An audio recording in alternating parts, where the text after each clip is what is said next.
Orang yang tak ingin ketinggalan subuh, bangun sebelum subuh. Sambil nunggu subuh, ya tahajud.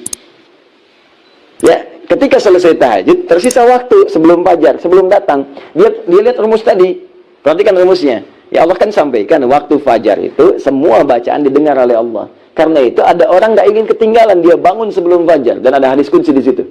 Ada hadis qudsi. Perhatikan teman-teman sekalian, ketika Anda bangun, kata Quran, orang itu punya amalan wabil ashari. Dia khususkan sebelum subuh itu untuk istighfar kepada Allah. Astagfirullah, astagfirullah, astagfirullah.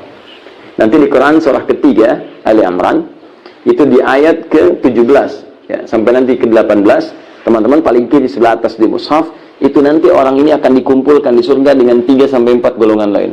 As-sabirina, was-sadiqina, wal-qanitina, wal-munfiqina, wal-mustaghfirina bil ashar. Ada orang yang masuk surga spesial, as-sabirina orang sabar. Awas, as-sabirina, was-sadiqina orang ahli sedekah.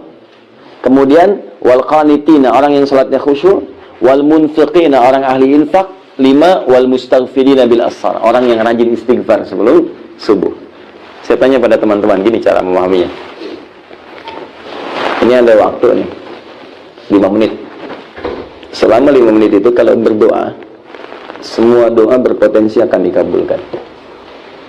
Semua doa berpotensi akan dikabulkan. Saya tanya, jenengan mau minta apa? Ada waktu 5 menit yang kalau berdoa akan dikabulkan. Mau minta apa? Naik haji. Apa lagi? Minta meninggal dalam keadaan Islam. Meninggal dalam keadaan Islam. Minta jodoh. Ya, semua diminta kan? Semua diminta kan? Coba baik-baik. Nah, Allah ajarkan satu kalimat yang kalau disebutkan semua yang kita butuhkan dikasih. Satu kalimat aja, kalau kita bacakan itu semua diberikan. Ya, minta ini, minta ini, minta ini. Aku ajarkan satu kalimat, kata Allah. Anda bacakan itu, semua yang dibutuhkan diberikan seketika. Apa itu? Istighfar. Istighfar. Istighfar itu cara paling cepat untuk mengabulkan doa. Makanya sebelum berdoa kita selalu diajarkan lagi untuk istighfar. Coba selesai sholat kan istighfar kan? Astagfirullah, astagfirullah, astagfirullah. Ya, la ilaha illa huwal hayyul qayyum tubu ilaih. La ilaha illallah wa la syarika lahu alhamdulillah wa ala kulli syai'in qadir. Minallah wa anta salam dan seterusnya. Kenapa dibuka dengan istighfar? Karena nanti setelah itu dan kalimat thayyibah ada doa di ujungnya. Nabi mengajarkan doa. Dibuka dengan istighfar itu rumus. Makanya orang yang rajin istighfar, istighfar dalam setiap kesempatan, waduh astagfirullah, astagfirullah. Nah hanya setiap sholat. Itu berpeluang doanya dikabulkan bahkan sebelum dia minta. Saya pernah kisahkan di beberapa tempat kisah tentang pembuat roti. Pernah dengar nggak? Saya kisahkan ini.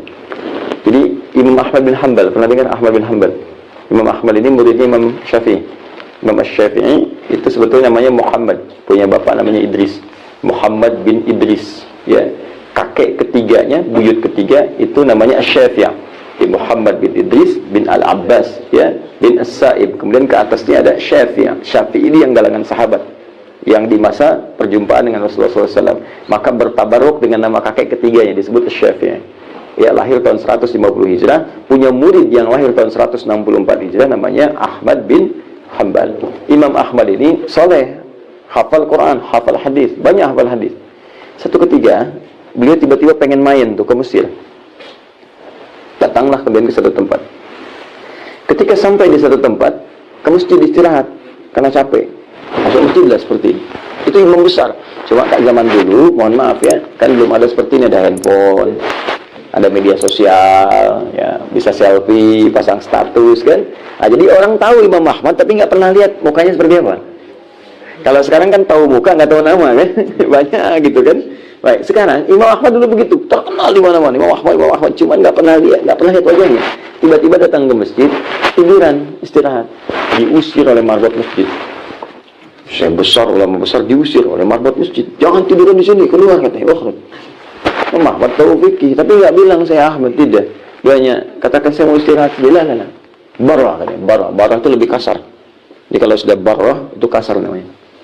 Kemudian keluar beliau, tiduran di luar. Dikejar juga, suruh keluar.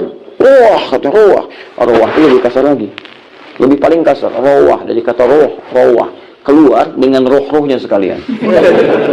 Jangan sampai engkau keluar, rohnya masih di sini, keluar sekalian dengan rohnya.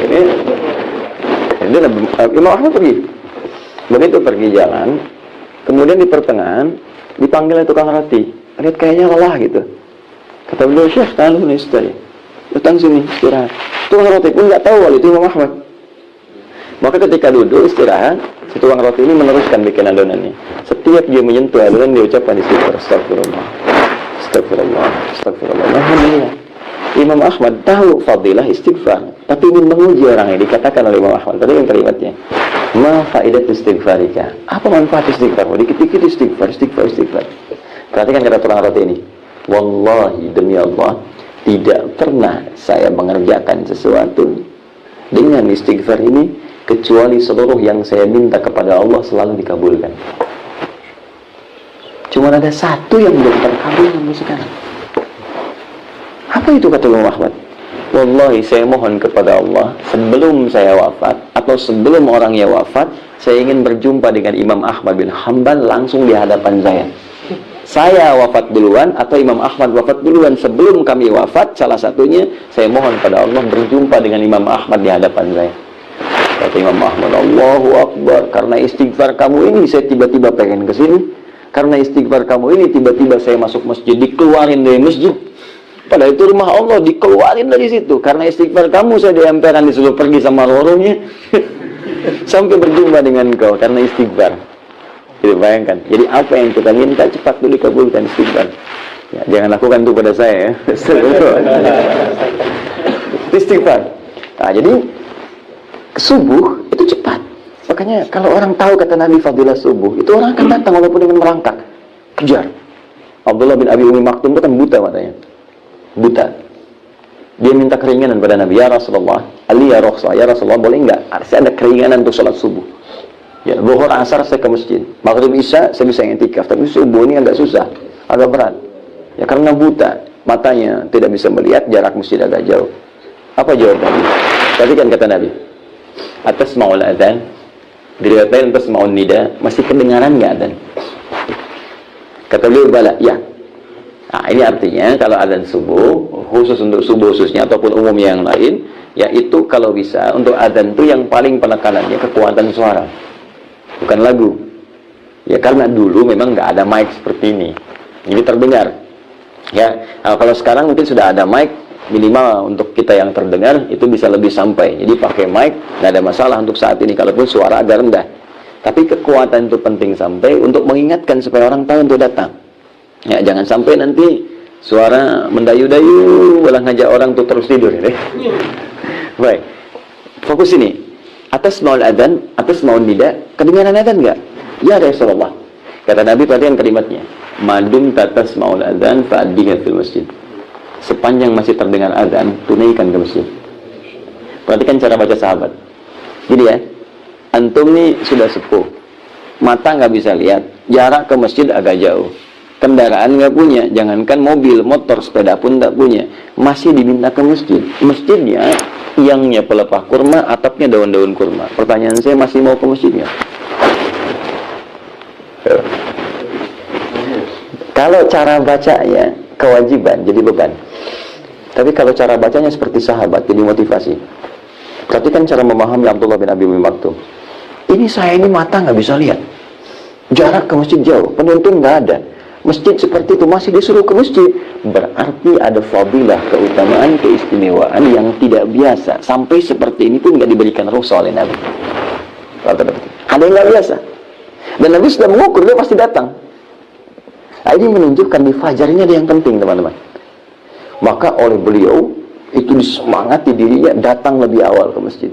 Kalau sekarang jam 6 misalnya, berangkat dari jam 3 datang. Bahkan sejak peristiwa itu yang biasa kita kenal adzan, siapa namanya? Bilal. Sejak peristiwa itu adzannya kemudian menjadi milik Abdullah bin Abi Umi Maktum. Bahkan khusus nanti saat masa Ramadan jadi 2 kali adzan. Jadi menjelang fajar kemudian ada adzan Abdullah bin Abi Umi Maktum. Setelah itu Abdullah bin Mas'ud ngaji, ya kurang lebih 50 ayat, ya 15 menit sebelum masuk ke subuh. Setelah itu kemudian baru Bilal adzan untuk menunjukkan subuh tiba.